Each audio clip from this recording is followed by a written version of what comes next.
ایک حدیث میں آتا ہے کہ اللہ تعالیٰ کو 3 آنکھیں بہت پسند ہیں اور ان 3 آنکھوں کو کبھی بھی جہنم کی ہوا بھی نہیں لگے گی.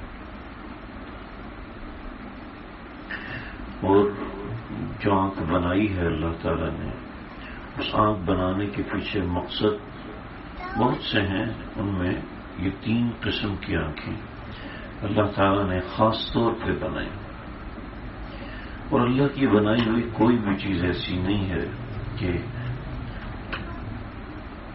جو اللہ تعالیٰ نے ایسی بنائی ہو کہ اس کے پیچھے کوئی مقصد کا نہ ہو. انسان میں اللہ نے بڑی طاقت پسند ہے. اللہ نے کائنات کے نظام کو اس کے پیچھے چلایا ہے. پہلی آنکھ وہ آنکھ جو اللہ کے لیے روتی ہو، اللہ کے لیے، اللہ کے ڈر سے، اللہ کی محبت سے،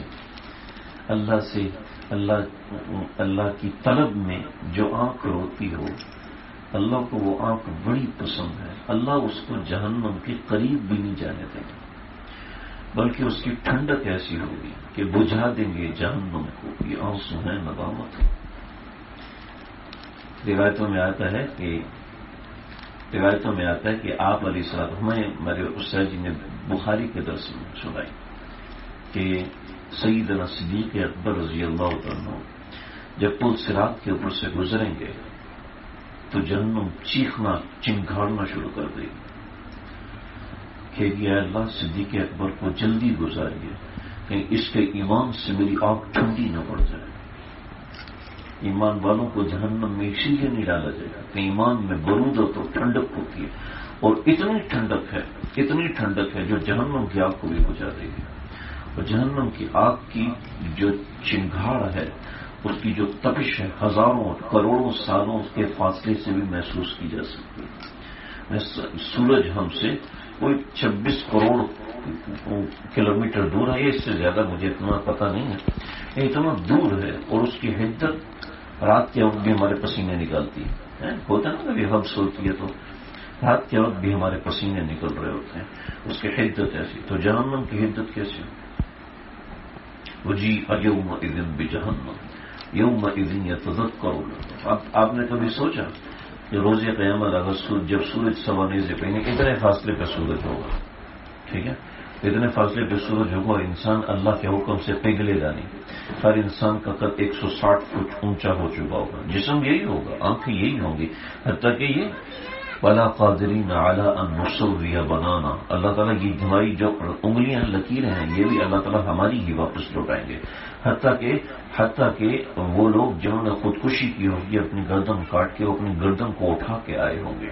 جن کو کسی نے قتل کیا ہوگا تو اپنی گردن اٹھا کے آیا ہوگا. اللہ جی اس نے میری گردن اڑائی تھی، اس سے پوچھو کہ میری گردن کیوں اڑائی تھی. جس شخص نے اپنے جسم میں پیٹ میں چھلا گھونپ کے اپنے آپ کو خودکشی کی ہوگا، اسی چھرے کے ساتھ اللہ کے دربار میں حاضر ہوگا اور اسی تکلیف اور اسی کرب اور تکلیف کے ساتھ اللہ کے سامنے کھڑا ہوگا. تو ایمان کے اندر جو برودت ہے، ایمان کے اندر کی جو ٹھنڈک ہے، وہ ایمان کی ٹھنڈک اس دن اس کو گرمی نہیں لگنے دے گی. میں اور آپ سوچیں کہ میرے اور آپ کے ایمان میں کتنی ٹھنڈک ہے، میرے اور آپ کے ایمان میں کتنی برودت ہے. اللہ کو یہ آنکھ بڑی پسند ہے جو اللہ کے سامنے روئے. میری آنکھ تو نہیں روتی، دل میرا سخت ہو چکا ہے. ارے نکلی رولا لو، ابکوا فإن لم تبکوا فتبکوا لأنین المذنبین احب الی من زجل المصبحین. ان کی آنکھوں کے آنسو مجھے اتنے پسند ہیں کہ بڑے بڑے مفسرین کی تفسیریں ایک طرف، اس کا ایک آنسو کا قطرہ کافی. آپ صلی اللہ علیہ وسلم معراج پہ جا رہے ہیں، سدرۃ المنتہا پہ ایک فرشتہ کھڑا ہے، اس نے ایک پیالہ پکڑا ہوا ہے اور پیالے میں پانی ہے. یہ کائنات کا سب سے خاص پانی ہے. کیا ہے اس میں؟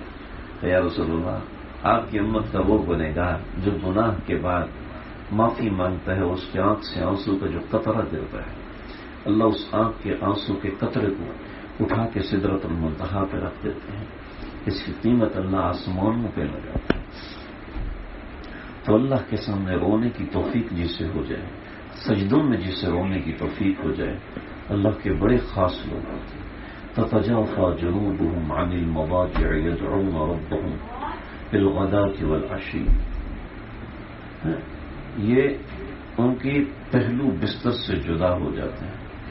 کبھی کوشش کریں رات میں اٹھ کے 5 منٹ کے لیے اٹھ جائیں. اللہ جی میرا پہلو بستر سے جدا ہو گیا، لیکن تھکا ہوا اتنا ہوں کہ نماز پڑھ نہیں سکتا، دوبارہ سو جائیں.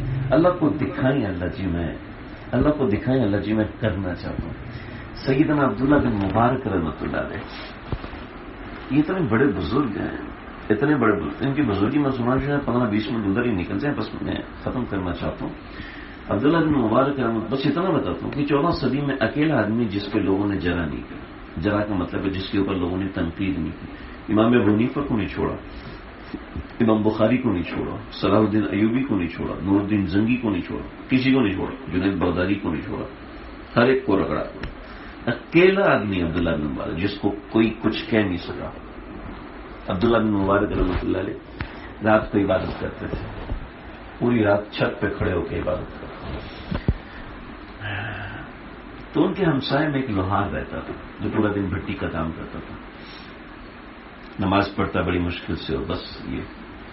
تو خواب میں کسی نے دیکھا کہ عبداللہ بن مبارک اور لوہار یہ دونوں آپس میں ہمسائے ہیں جنت کے اندر. انبیاء کے بعد جو درجہ علماء کا ہے، ٹھیک ہے، جنت میں انبیاء کے بعد درجہ علماء کا ہے، یہ لوہار اس میں کہاں سے آ گیا؟ بڑے حیران ہوئے. تو ان کے گھر گئے اور پوچھا کہ لوہار کا کیا نیک کام تھا اس کو عبداللہ بن مبارک کا ہمسایہ ملا. تو کہنے لگے کہ ان کی اہلیہ کہنے لگی کوئی کام نہیں تھا. البتہ یہ کیا کرتے تھے، یہ اتنا کرتے تھے رات کو جب عبداللہ بن مبارک چھت پہ کھڑے رہو تلاوت کرتے ہوئے رو رہے، تلاوت کرتے ہوئے آنکھوں سے آنسو گئے، یہ بھی کر لیں. کچھ سورہ یاسین یاد کر لیا، کوئی اما پارا زبانی یاد کر لیا کہ رات میں اللہ تہجد کا موقع دے، رات میں اللہ کھڑا ہونے کا موقع دے. تو چلو ایک رکعت میں 2 سورہ یاسین ختم کر لیں، ایک رکعت میں 2 رکعت میں اما پارا ختم کر لیں. کچھ قرآن مجید یاد ہوگا تو یہ گریہ افزاری کی کیفیت حاصل ہوگی. اب ہم نے کچھ تیاری نہیں کی تو رات میں اٹھنے کی توفیق کیسے ہوگی؟ تیاری کریں گے تو اللہ راستہ بھی کھولیں گے. تو اب عبداللہ بن مبارک قرآن پڑھتے روتے تھے، چیختے تھے، چڑھاڑتے تھے. تو یہ لوہار کی آنکھ کھلتی ہے تو کہتے ہیں اللہ میرا بھی دل کرتا ہے کہ میں مسلح پہ کھڑا ہوں، لیکن پورا دن میں بھٹی کے اوپر ہتھوڑا چلاتا ہوں. تو اللہ جی میں تھک جاتا ہوں، مجھ سے نہیں کھڑا ہونے ہوتا. اگر میں بھی عبداللہ بن مبارک کی طرح امیر ہوتا تو میں بھی آپ کے دربار میں کھڑا ہوتا. تو اس کی صرف اس خواہش نے، صرف یہ خواہش تھی، اس کی اس خواہش نے اس کو عبداللہ بن مبارک کا ہمسایہ بنا دیا. جی ہم اپنی خواہش تو پیدا کریں کہ اللہ جی ہم نے آپ کے دربار میں کھڑا ہونا ہے، ہم نے رات کو مصلی بچھا کے سو جائیں کہ آج تہجد کھڑے ہو کے اس نماز مصلی پہ پڑھنی ہے. پھر آنکھ نہ کھلے تو الگ بات ہے، لیکن آج کھڑا ہونا ہے، یہ خواہش تو کریں. صبح اٹھ کے افسوس تو کریں کہ اللہ جی ہائے ہائے ہائے آج تو تہجد رہے گی، کاش کہ نقلی افسوس کر لیں. اپنی آنکھ کو اللہ کے دربار میں کوئی حسرت زدہ کرنا. ایک یہ آنکھ اللہ کو بڑی پسند ہے.